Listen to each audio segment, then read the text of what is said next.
wise governor that I know is fond of saying, if you want to go far, go alone. Excuse me, if you want to go fast, go alone.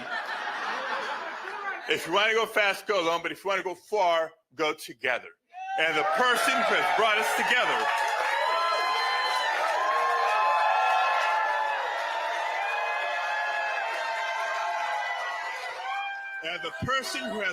together for this fight of all fights is our friend, Governor Gavin Newsom.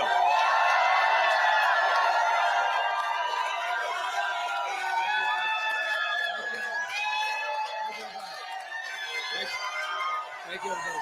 Thank you guys for being here.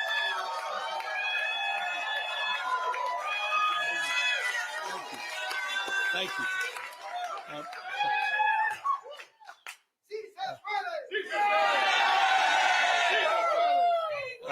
When we fight, we win. When we fight, we win. Thank you. Thank all of you in the spirit of that African proverb that Senator Padilla was referencing. You want to go fast, go alone. You want to go far, go together.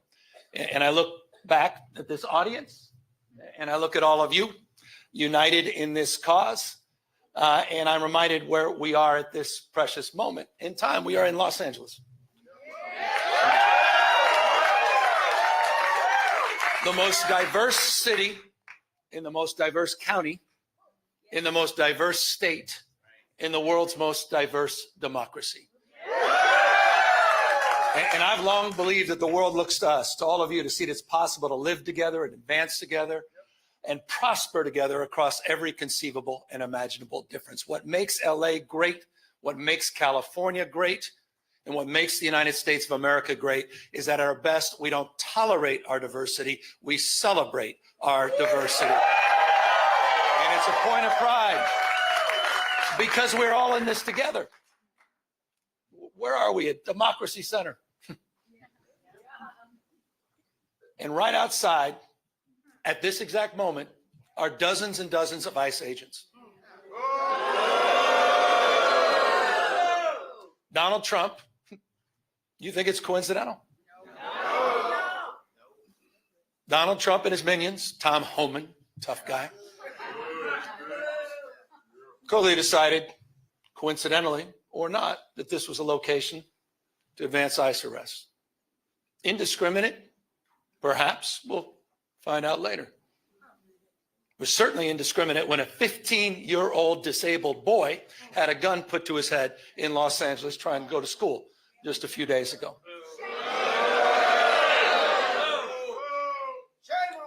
I met with it. I don't need to belabor this, except I want to level set. People are scared.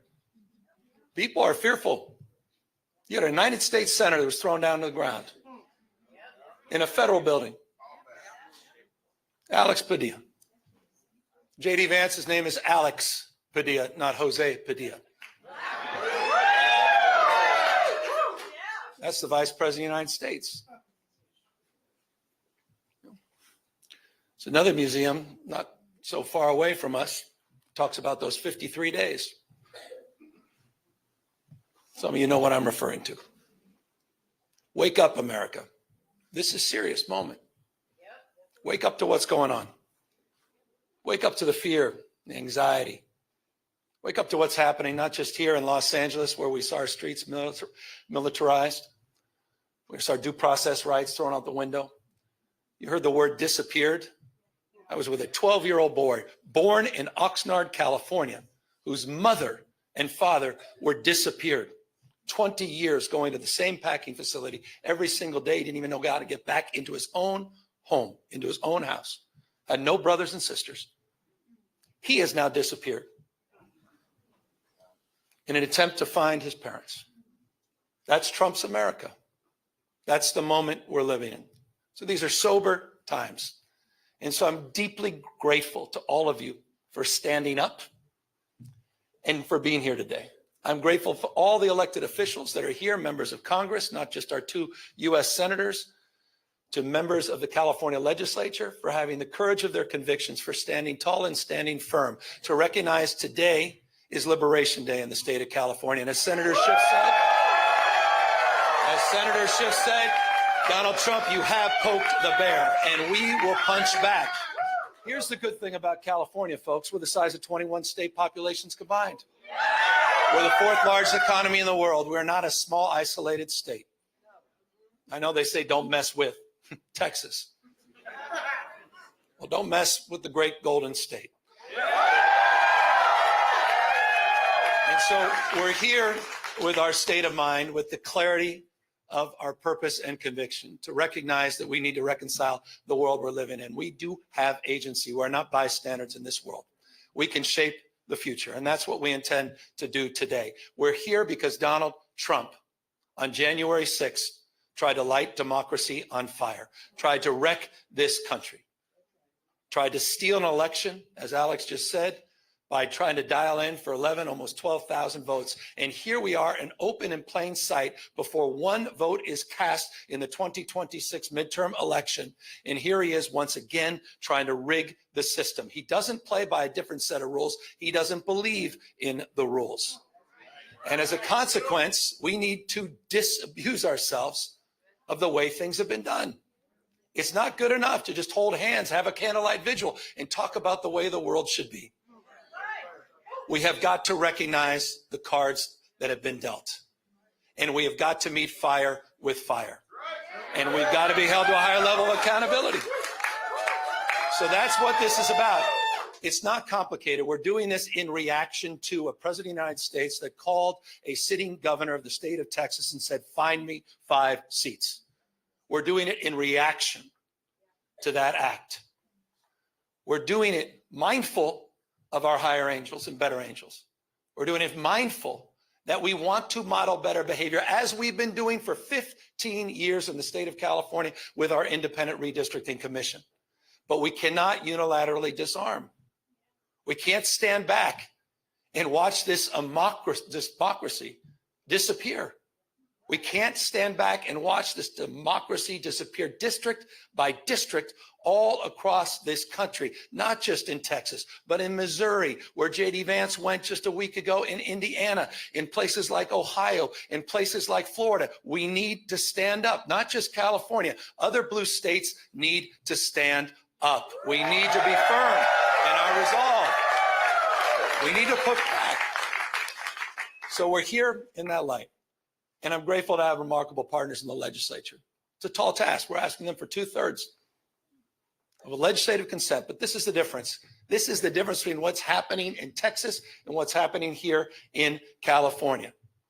We didn't receive a phone call from the President of the United States to then quietly go in the back room and start drawing maps and legislatively try to jam them through against the consent of the people. We're doing precisely the opposite. We're working through a very transparent, temporary, and public process. We're putting the maps on the ballot, and we're giving the power to the people. This will be the first redistricting that's ever done that. That's the difference. We tried to raise the standards, and these guys are not playing by any set of rules. So this time requires us to act anew, not just think anew. And so I'm grateful to all of the remarkable leaders that have stepped up, this unifying effort here in the state of California. And we'll be asking for the people on November 4th, a special election, coinciding with a lot of local municipal elections, to provide a temporary pathway for congressional maps. We will affirm our commitment to the state independent redistricting after the 2030 census, but we're asking the voters for their consent to do midterm redistricting in 2026, 2028, and 2030 for the congressional maps, to respond to what's happening in Texas, to respond what Trump is trying to excite. And we'll do so in a way that also affirms our desire as a state to level the playing field all across the United States. We believe in a national independent redistricting framework. And we believe that's the right goal and the right thing to pursue. And I will just state for the fact, Zoe Lofgren, who runs our California delegation, she authored the bill. Democrats unanimously supported that National Independent Redistricting Commission. Republicans were nowhere to be found. They want to rig these elections, and they want the power that gerrymandering provides, because they know what Donald Trump knows. He's going to lose the midterms. He knows de facto his presidency ends in 17 months when Speaker Jeffries is back in office. He knows it. Why else? Why else would you try to rig the system? Why else would you make the phone call? He's a failed president. Who else sends ICE? Same time, having a conversation like this. Someone who's weak. Someone who's broken. Someone whose weakness is masquerading as strength. The most unpopular president in modern history. An economy that's collapsing all around him. You saw the new wholesale prices going up almost a full percentage point today. Inflation is going up. Job creation is going down. He's trying to rewrite history, Smithsonian, censoring historical facts. And in the spirit of what Adam Schiff said, he's trying to put America in reverse on voting rights, civil rights, LGBTQ rights, on women's rights. He wants to bring us back to a pre-1960s world. That's what this is all about. It's about power. And I want to end on this. And we are about to give power back to the people.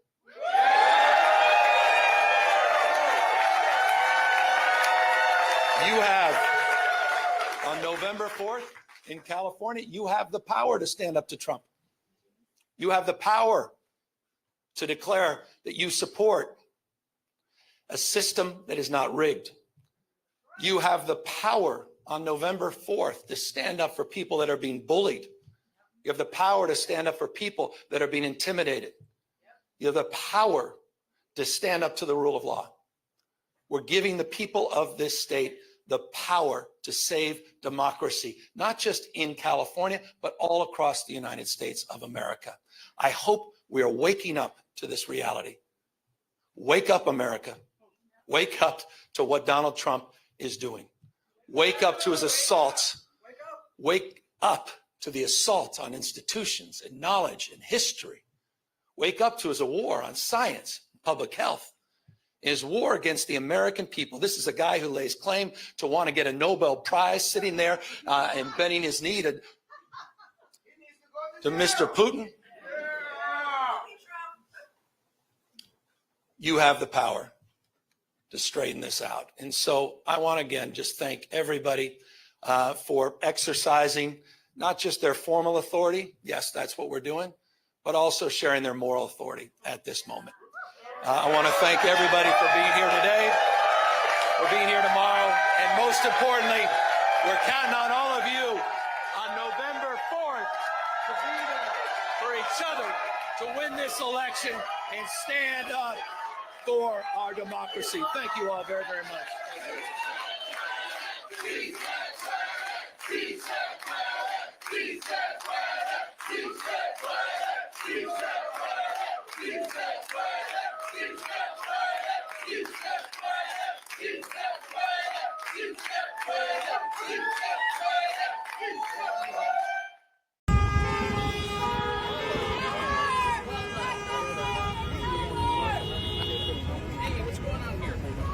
Now we're here making Los Angeles a safer place since we won't have politicians. We do that ourselves. So that's what we're here today.